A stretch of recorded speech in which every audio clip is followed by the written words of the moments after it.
Hello friends, today we'll learn about the basics of political science. What political science is all about and what importance does the word polity in constitution assumes. So first of all we'll understand what constitution is all about. We know that every political system works within constitutional framework. Now,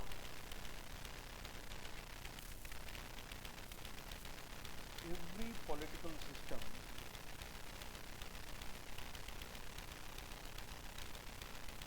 works within constitutional framework.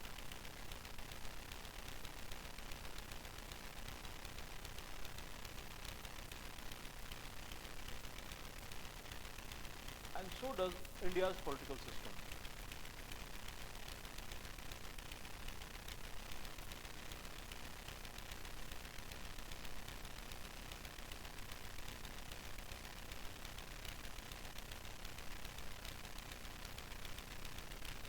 Now, what kind of political system exists in India? So our preamble says, which is the identity card of the Constitution of India, the introductory statement of the Constitution of India, the philosophy of the Constitution of India, that which carries values and vision of the Constitution makers, and the concept of which was adopted from the US Constitution, and the literature of the preamble was adopted from the objective resolution that was passed by J.L. Nehru, that is Jawaharlal Nehru, the first Prime Minister of the independent India. And he presented the objective resolution in 1946. So we have adopted preamble, and in the preamble, the political system, the nature of the Indian political system is, we the people of India solemnly resolve to constitute India into sovereign, it is said sovereign, socialist, secular,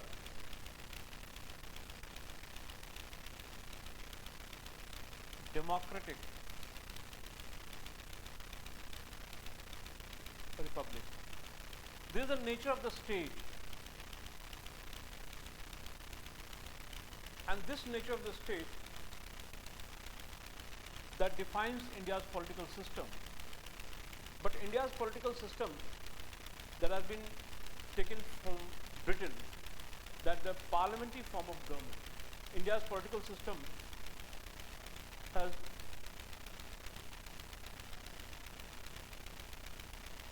parliamentary form of government, which was adopted from England. So there are two things.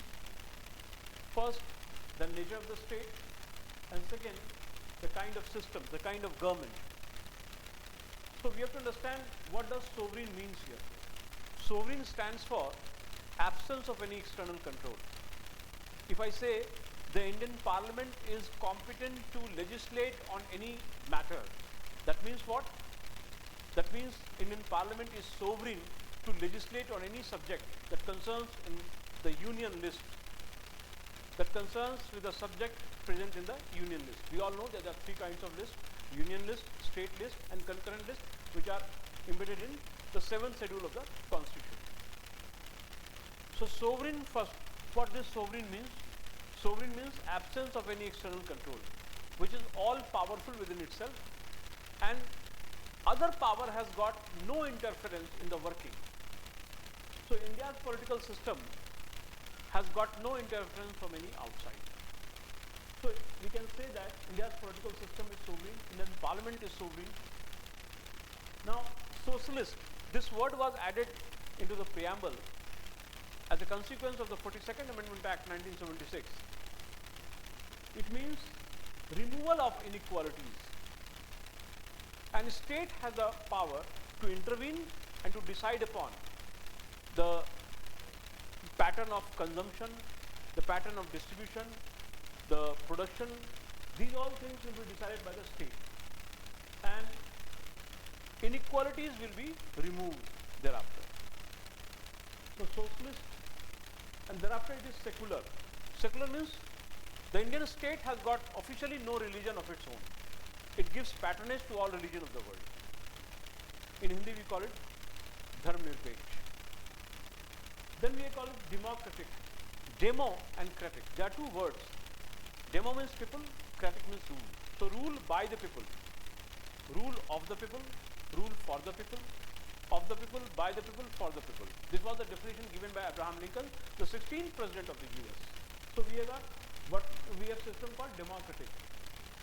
Now further to simplify, how we can say that democracy exists in India.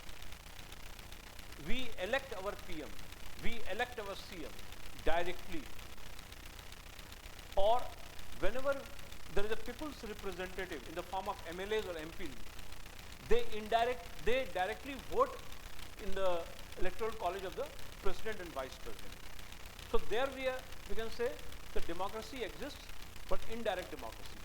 But in form of the election of the PM and CM, there is, or in Sarpanch, we have got a direct democracy. It's a rule by the people. And if Mr. Modi works for us, that is why it said democracy is a kind of government for the people. He does welfare programs, he does good policies, he brings good policies, and those policies are meant for the public at large, so for the people. And he is one among us, so of the people. So democracy, and what kind of democracy further? The parliamentary form of government, a parliamentary form of democracy. There are two kinds of democracy, presidential form democracy and parliamentary form democracy. In USA, we have got presidential form democracy. But in India, we have got parliamentary form democracy, which means that executive is responsible to the legislature.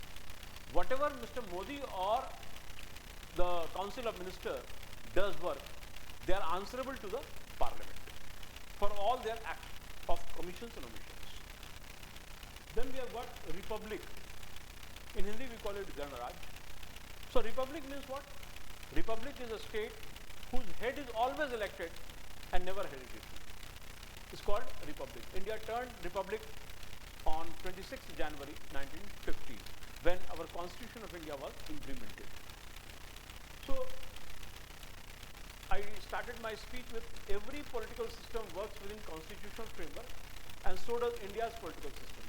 So what kind of India's political system? We have got parliamentary form of democracy, and the nature of the state is sovereign, socialist, secular, democratic republic. Now there are two questions. Who is the head of the state and who is the head of the government? So head of the state is always the president. We call it de jure head, de jure. And head of the government is always PM. We call it de facto head. In Latin, we call it de facto. So in India, the Indian state is governed by the president, whereas government of India is headed by none other than the Prime Minister of India, who is primus inter pares, first among equals, and onus in pares is one among equals.